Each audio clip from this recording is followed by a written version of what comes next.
Olá, minha amiga, olá, meu amigo, como é que vocês estão? Bem-vindos a mais um episódio onde estudamos a obra fundamental da doutrina espírita, o Livro dos Espíritos. Nós estamos na primeira parte, no segundo capítulo, e hoje nós vamos estudar espírito e matéria. Tem algumas perguntas maravilhosas aí, então sem demora, vamos para a pergunta número 21. A matéria existe desde toda a eternidade como Deus ou foi criada por ele em dado momento? Só Deus o sabe é uma coisa, todavia, que a razão vos deve indicar, é que Deus, modelo de amor e caridade, nunca esteve inativo. Por mais distante que logreis figurar o início de sua ação, podereis concebê-lo ocioso, um momento que seja. Então, os espíritos jogaram para a responsabilidade de Deus, né? Só Deus sabe que a matéria existe desde a eternidade ou foi criada por Deus. Só Deus o sabe. Mas eles revelam uma coisa interessante, é que Deus nunca está parado, ou seja, ele está sempre criando. E isso é bem interessante que a gente saiba, mas vamos continuar na pergunta número 22. Define-se geralmente a matéria como o que tem extensão, o que é capaz de nos impressionar os sentidos, o que é impenetrável. São exatas essas definições? Do vosso ponto de vista, elas o são, porque não falais senão do que conheceis, mas a matéria existe em estados que ignorais. Pode ser, por exemplo, tão etérea e sutil que nenhuma impressão vos cause aos sentidos. Contudo, é sempre matéria. Para vós, porém, não o seria. E aí Kardec complementa assim: que definição vocês podem dar sobre o que é matéria? A matéria é o laço que prende o espírito, é o instrumento de que este se serve sobre o qual, ao mesmo tempo, exerce sua ação. E Kardec complementa, né? Deste ponto de vista, pode-se dizer que a matéria é o agente, o intermediário com o auxílio do qual e sobre o qual atua o espírito. Algumas observações para fazer. Vamos entender que estas respostas foram dadas no ano de 1857, tá? Até antes do que isso.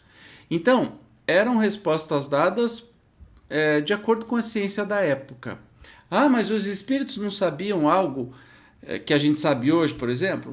Pode até que sabiam, pode até que vocês sabiam, mas não iriam falar porque, como vocês sabem, os espíritos eles não praticam o adivinho. Até mesmo porque, por exemplo, se fosse perguntar para o espírito, olha, me defina aí comunicação instantânea no século XX, ele ia falar assim, aparelho celular.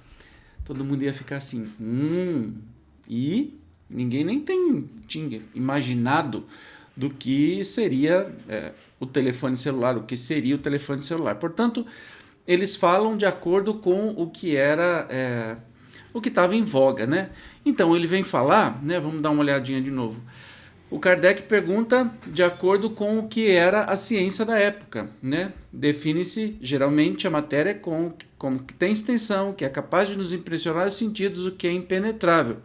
Era a ciência daquela época. Hoje já não é mais assim, porque a gente tem matéria escura, a gente tem um outro tipo de definição de matéria que já não é mais igual a essa pergunta. Mas o interessante é que os espíritos diz que sim, é do jeito que vocês falaram aí, porque vocês não conhecem mais, né? Só que existe a matéria existe em outros estados. Pode ser tão etérea e sutil que nenhuma impressão cause aos sentidos, vos cause aos sentidos. Contudo, é sempre matéria. Contudo, para vós não seria, né?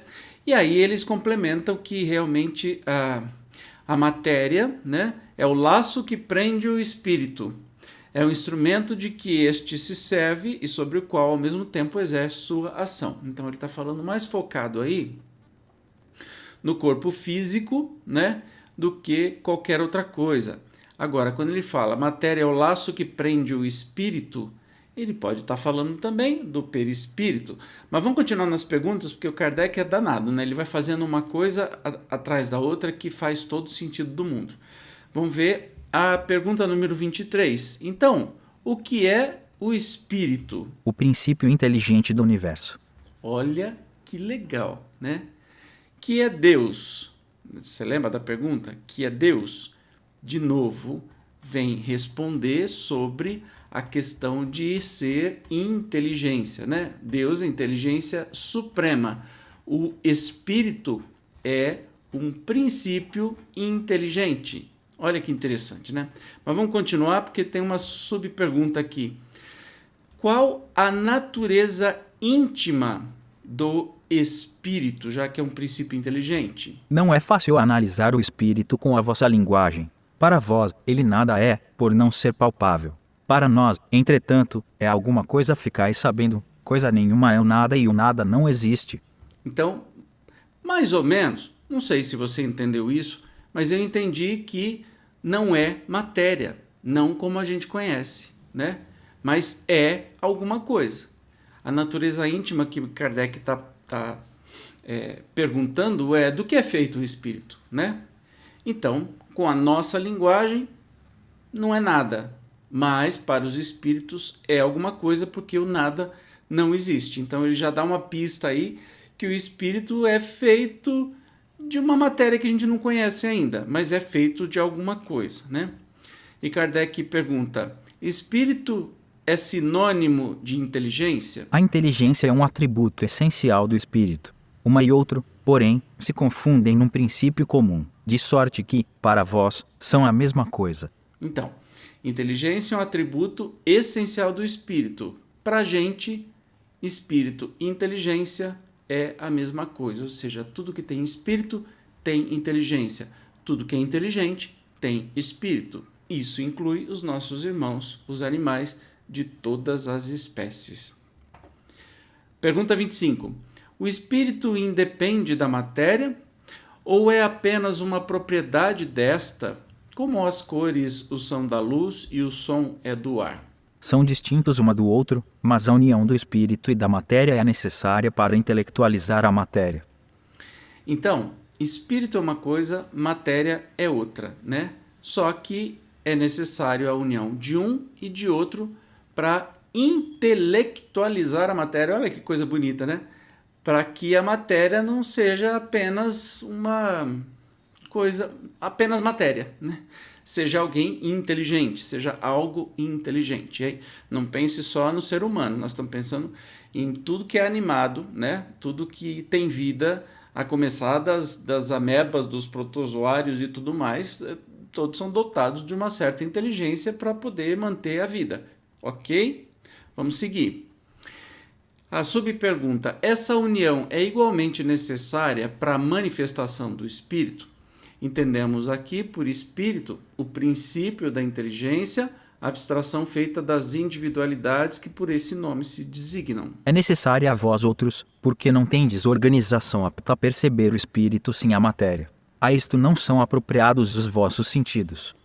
Olha, começa a ficar complicado, mas se você começa a entender que ele está falando do perispírito, ou seja, de um corpo espiritual, que é matéria, mas que é revestido o espírito, que para a gente não seria matéria, né? Então ele está dizendo assim, essa união é igualmente necessária para a manifestação do espírito, e fala que sim, é necessária para nós, porque a gente não tem corpo, não tem organização necessária, a gente não tem a visão, a gente não tem a compreensão do que seja o espírito sem a matéria.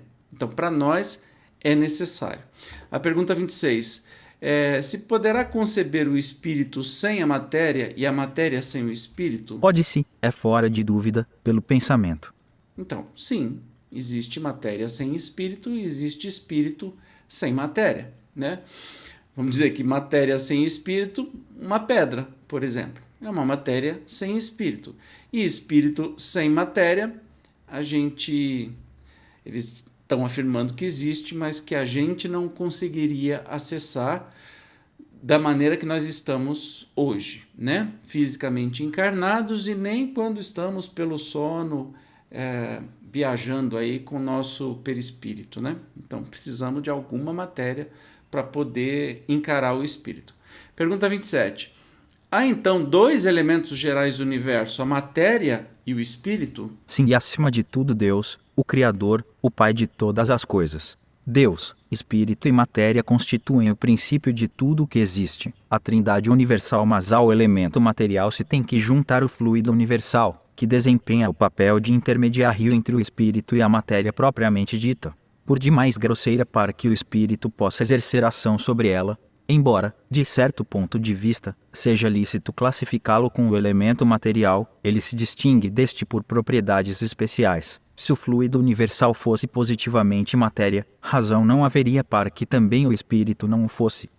Está colocado entre o espírito e a matéria. É fluido como a matéria é matéria e suscetível pelas suas inumeráveis combinações com esta e sob a ação do espírito de produzir a infinita variedade das coisas de que apenas conheceis uma parte ínfima. Esse fluido universal, ou primitivo, ou elementar, sendo o agente de que o espírito se utiliza, é o princípio sem o qual a matéria estaria em perpétuo estado de divisão e nunca adquiriria as qualidades que a gravidade lhe dá. De novo, começa a ficar um pouco complicado porque nesta época a ciência chamava qualquer coisa de fluido, tá? Até mesmo entre os planetas ou no espaço existe um fluido que liga tudo isso. Então a gente precisa ter sempre consciência sobre o que eles estão falando nesse sentido, né? Dissemos que ele é. Opa, eu não fiz a pergunta ainda. Calma, Zezinho. Esse fluido será o que designamos pelo nome de eletricidade? Dissemos que ele é suscetível de inúmeras combinações. O que chamais fluido elétrico, fluido magnético, são modificações do fluido universal, que não é, propriamente falando, senão matéria mais perfeita, mais sutil e que se pode considerar independente. Então, aí abre um monte de ponto de interrogação na nossa cabeça, né, sobre o tal fluido universal. Mas a gente vai ouvir falar mais, não dá para apreender tudo nestas respostas, mas isso vocês vão ver que conforme o estudo avança, vai voltar sempre para a gente entender um pouquinho melhor sobre esse negócio, esse tal de fluido universal.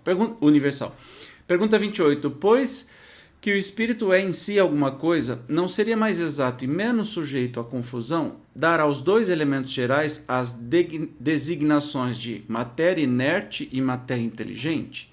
Né? Já que está falando que espírito e matéria são os compostos do universo, Kardec não está falando, não seria melhor dar os nomes de matéria inerte e matéria inteligente? Olha a resposta. As palavras pouco nos importam. Compete a vós formular a vossa linguagem de maneira a vos entenderdes. As vossas controvérsias provêm, quase sempre, de não vos entenderdes acerca dos termos que empregais, por ser incompleta a vossa linguagem para exprimir o que não vos fere os sentidos. Então, as palavras pouco... Aí, fica quieto, Zezinho. Então, é interessante que eles sempre dizem assim, olha... Percebe como é difícil a gente compreender algumas coisas, porque a gente não tem nem palavra. Vem falar sobre fluido. Quando a gente pensa hoje em dia de fluido, a gente só está pensando em líquido, certo? Naquela época, a ciência chamava de fluido a eletricidade, um fluido elétrico, fluido isso, fluido aquilo. Hoje a gente já sabe que é mais líquido do que qualquer outra coisa, né? E aí faltam palavras no nosso vocabulário. Então... a pergunta do Kardec, né? Matéria inerte, matéria inteligente, eles falam assim, ó, as palavras pouco nos importam, para eles, os espíritos, e que compete a gente formular aí a teoria que a gente quiser lidar melhor com esse tipo de informação. E Kardec acrescenta: um fato patente domina todas as hipóteses, vemos matéria destituída de inteligência e vemos um princípio inteligente que independe da matéria. A origem e a conexão destas duas coisas nos são desconhecidas. Se por uma ou não de uma só fonte, se há pontos de contato entre ambas, se a inteligência tem existência própria, ou se é uma propriedade, um efeito ou, se é mesmo, conforme a opinião de alguns, uma emanação da divindade, ignoramos. Elas se nos mostram distintas, daí o considerarmos-las formando os dois princípios constitutivos do universo, vemos acima de tudo isso uma inteligência que domina todas as outras, que as governa, que se distingue delas por atributos essenciais. A essa inteligência suprema é que chamamos Deus. Bom, Kardec sempre fazendo um resumão para nos salvar da falta de entendimento, e ele meio que resumiu todo este estudo de hoje nesse parágrafo final. Beleza? Vamos continuar estudando este capítulo no próximo episódio, Propriedades da Matéria. Teremos mais algumas perguntas respondidas pelos espíritos. Eu te espero como sempre. Obrigado pela sua presença e até o próximo programa. Tchau!